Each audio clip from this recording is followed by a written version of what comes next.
This is Daniel for SK Gaming, and today we have the manager of our Prime team, Joe Elouassi, also known as InnerFlame. So, greetings, Joe. Hey. How are you? I'm fine, thank you. So today we're going to go through one of the more important teams in your career, and then focus on what you think about the players, because you've been managing some interesting players, current stars even, LCS level caliber players. And finally, SK Prime, their two inceptions, and their future. All right. So, okay, let's go for Game Hoppers first. They were your first team, your beginning.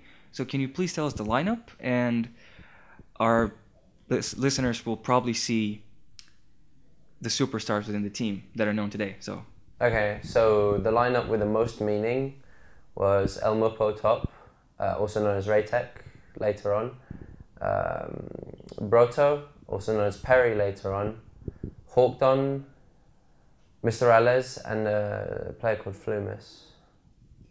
So from speaking with you, I know the team had a lot of success versus they went toe to toe with COGU of Season 2, Moscow 5, right? The big teams. So from your point of view, how come we never heard anything about Game Hoppers? Because it was all online. Like there's nothing more to say than otherwise than it was online. We played them in every online tournament. We came second. Literally every time to Moscow 5, as much as I can remember. I think there was one tournament where we finished top 8 otherwise. But every online qualifier, we got to the final. And then we kind of flopped in the final. I don't know if it was tilt or whatever, but yeah, that's how it was. So Mr. Raz back then versus Mr. Raz now?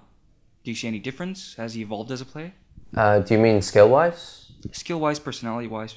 Okay, so believe it or not, when I knew him, when I first got to know him, he was he just turned 15, I think. And he is really no different now than he was back then. He was pretty mature for that age, actually, like really quite mature for that age. As far as like skill-wise, he's definitely improved because, I mean, back then when he kind of started coming in high-elo, he was playing caster ADs because that was like what was in at the time. So Urgot Graves, etc. Right, and then he developed like hyper carry side as well. So the stuff you see him playing now a lot, like Twitch and Cogmore, he kind of picked up at a later stage. Okay, so Rallis is a very interesting AD carry in Europe because he was always regarded as a very, very good player. He was always a part of these project teams like the NIP lineup and a couple of others. And yet every time we were hyped up about seeing Rallis playing, he would always end up as a substitute. How did that happen?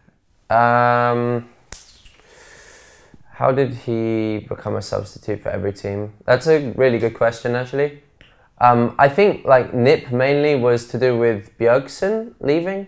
He was close with Bjergsen at the time. I don't think that was the only reason he was like in the team, but the team was very centered around Bjergsen. So when Bjergsen went, actually I think Kevin went too, or did Kevin go before that? Kevin and Herkibab went first, and then right. Yeah. They went first. And then Rallis went, and I think because there were different players coming in from different places, the team like had to change in that way, and the players that would have been there just weren't, because it was a completely different, like it was centered around a completely different roster. So maybe he just didn't fit in. I thought it was unlucky most of the time, to be honest. So if we take a look at the Game Hoppers lineup, you have Mr. Rallis, who's now a superstar ADK for the Superhawk crew. Then we have Hawkdon, who in Season 3 went on to go and play for Fnatic Beta. Yeah. And Raytech was regarded as a really good player. Was anyone interested in buying out players from Game Hoppers? Actually, they were never contracted, right? So if they wanted to go, they could have. But we actually stayed together because we felt we were better than others, right? I mean, it sounds stupid. All of our, like we were all a bunch of randoms, really. But like there was a really tight bond within the team. Like after we finished playing, we'd go team speak together. You know, we chill, we play games together, we'd laugh. You know, we were all friends, and we were that close that despite other offers, we felt we could achieve more together. So in the end, what happened with Game Hoppers? LCS was announced. We were frustrated with finishing second all the time. I think like everyone was really competitive, and so there's a saying, you know, second is the first of the losers, right? So I think it's very relevant with the kind of team feelings at the time. Yeah, so I think it was like all of that piling on, and Ralles not being old enough, so we knew that already this mesh of players like would or like I'll call it a net, right, of players together. Like we knew there's going to be a hole in it when Ralles like goes because he's too young for it. So all of that combined kind of sent everyone in their different directions. Okay, so after Game Hoppers, you had a stint with the very controversial team, also known as Team Solo Mebdi, featuring Incarnation, Darkwing, Jax.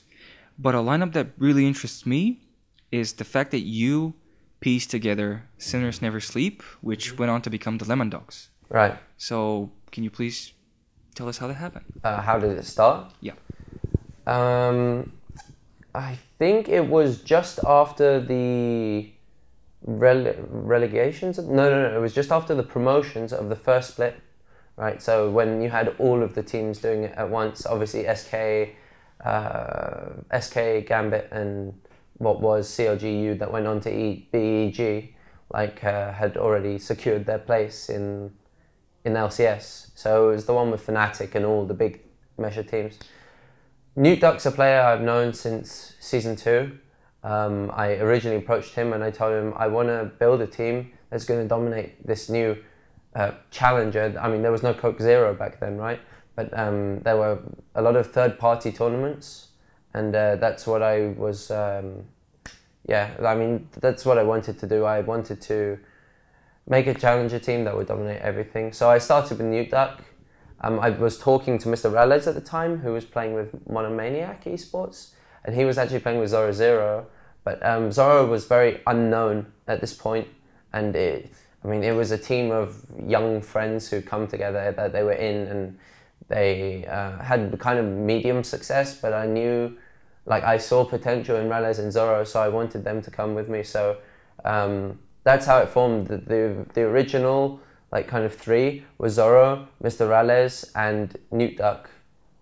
We then picked up Fela, and we also had Broto from Game Hoppers as well in the first lineup, but we didn't have he didn't carry on because he actually wanted to play more. He wanted to speak Dutch, right? He's a Dutch player, right? So the Benelux scene was kind of thriving in a way. So he decided that he wanted to go in a Dutch-speaking team. So yeah, we were kind of looking for a jungler for a long time because of it.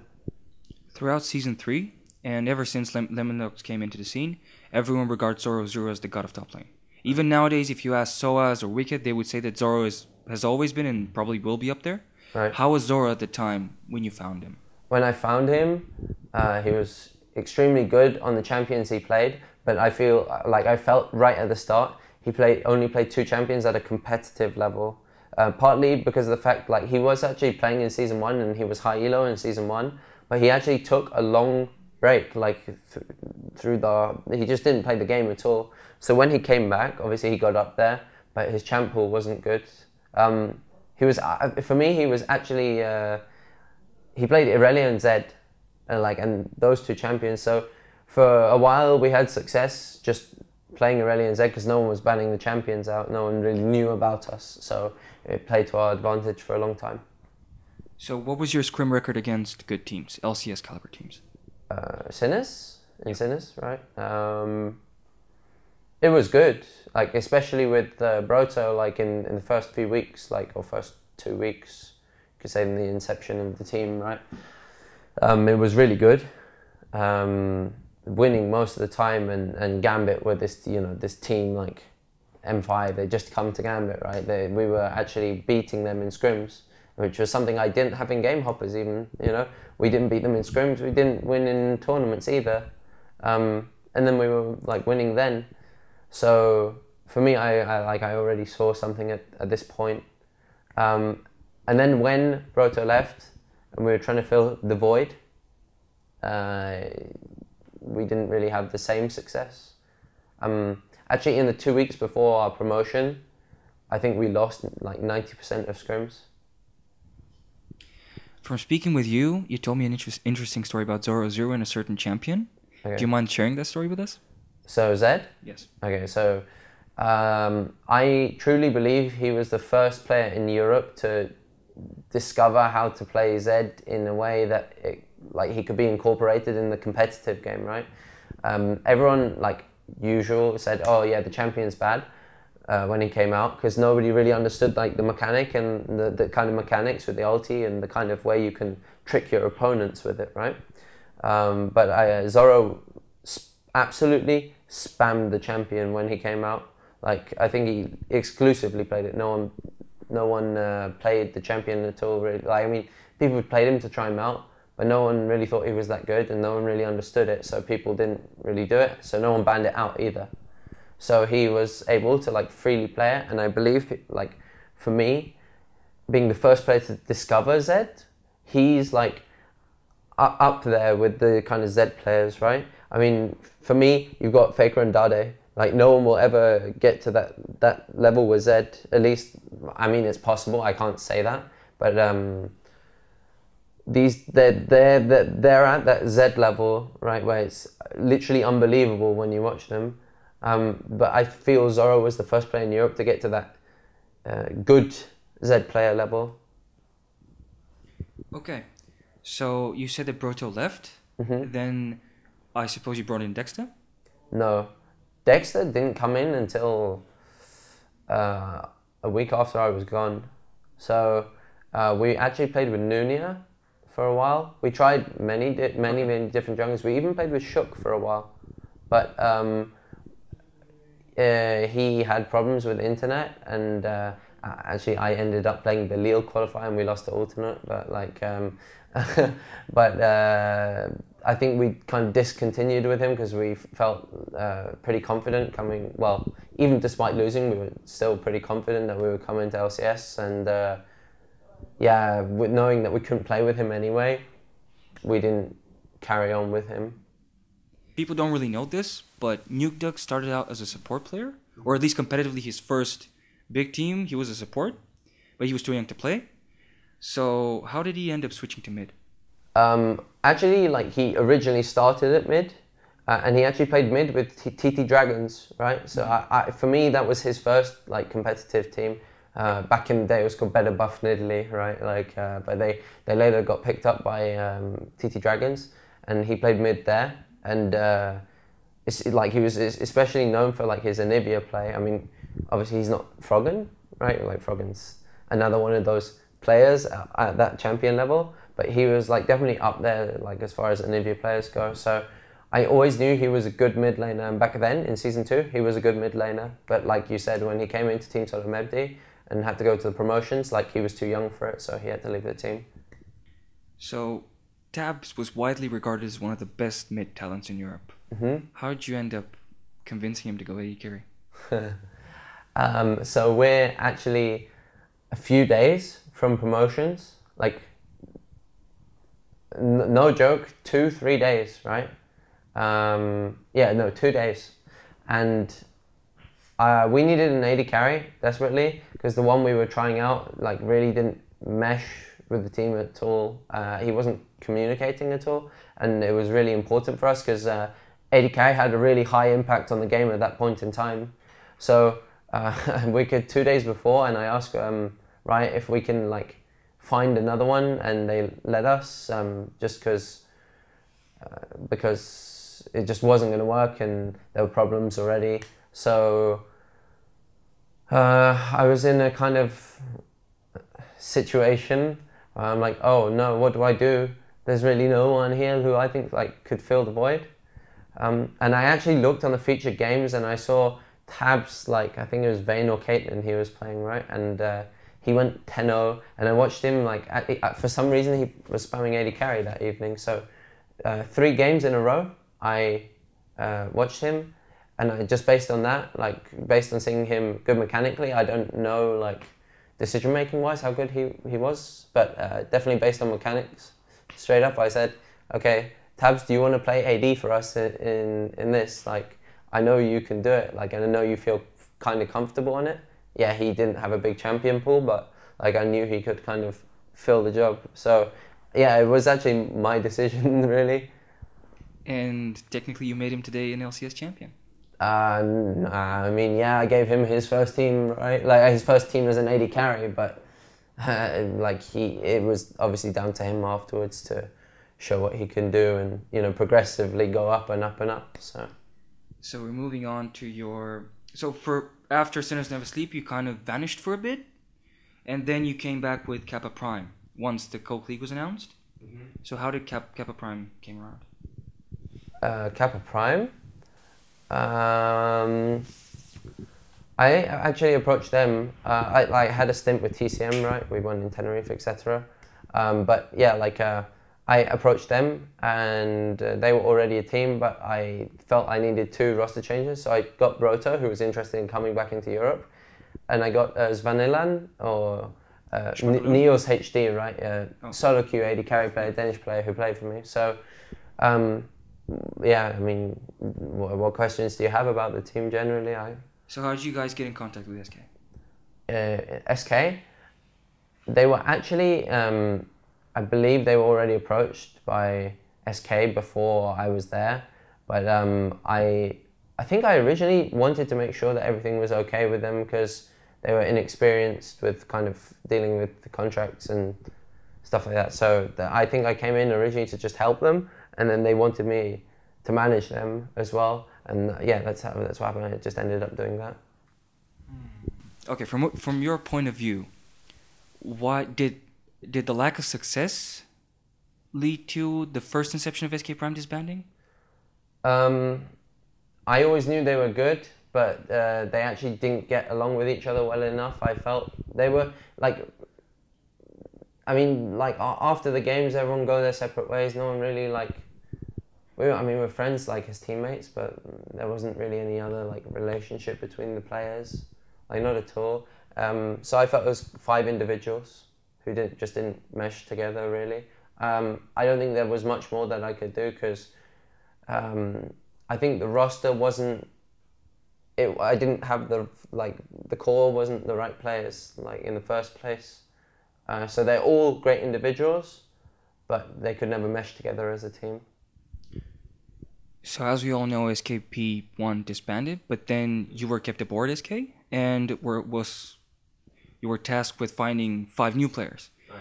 And these new players have now earned a spot in the promotion relegation qualifier. Mm-hmm. So how did the current SK Prime team came to be? So obviously I was looking at different teams. One which I won't say it obviously, but one which is definitely one of the top challenger teams at the moment. But I